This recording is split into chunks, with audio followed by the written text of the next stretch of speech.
ഒരു മടി പിടിച്ചിരിക്കുന്ന ദിവസം എന്താ ഒന്ന് പെട്ടെന്ന് ഉണ്ടാക്കുക എന്നാലോചിച്ചിരിക്കുമ്പോൾ കുട്ടികൾക്കും വലിയ ആൾക്കൊക്കെ ഏറ്റവും കൂടുതൽ ഇഷ്ടപ്പെടുന്ന നെയ്ച്ചോറും കോഴി പൊരിച്ചതും, അതും കുക്കറിൽ ഏകദേശം ഒരു 20 മിനിറ്റ് കൊണ്ട് നമുക്ക് ഈ സംഭവം റെഡിയാക്കി എടുക്കാം.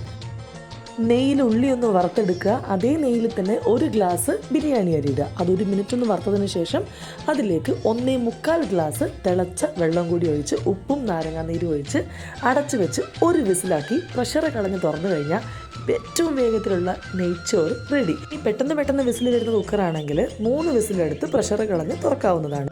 കോഴി പൊരിച്ചത് വളരെ സിമ്പിളാണ്. കുക്കറിൽ ഉപ്പും മഞ്ഞളും മുളക് പൊടി നാരങ്ങാ നീരും വെളിച്ചെണ്ണയും ഒഴിച്ച് കരിവേപ്പിലയും ചതച്ച വെളുത്തുള്ളിയും കൂടിയിട്ട് നന്നായിട്ടൊന്ന് മിക്സ് ചെയ്ത് വേവിച്ചെടുക്കുക. വേവിച്ച് വെച്ച് ഈ ചിക്കൻ ഇതേ വെള്ളത്തോടു കൂടി പാനിലേക്ക് മാറ്റി ഒന്ന് നന്നായിട്ട് ഒന്ന് വറ്റിച്ചെടുത്ത് കഴിഞ്ഞാൽ നമ്മുടെ നാടൻ ചിക്കൻ പൊരിച്ചതും റെഡി. ഞാൻ പറഞ്ഞതുപോലെ തന്നെ ഒരു 20 മിനിറ്റ് കൊണ്ട് നമുക്ക് തയ്യാറാക്കി എടുക്കാൻ പറ്റുന്ന ഒരു ലഞ്ച് അഥവാ ഡിന്നറായിട്ട് നമുക്ക് കഴിക്കാം.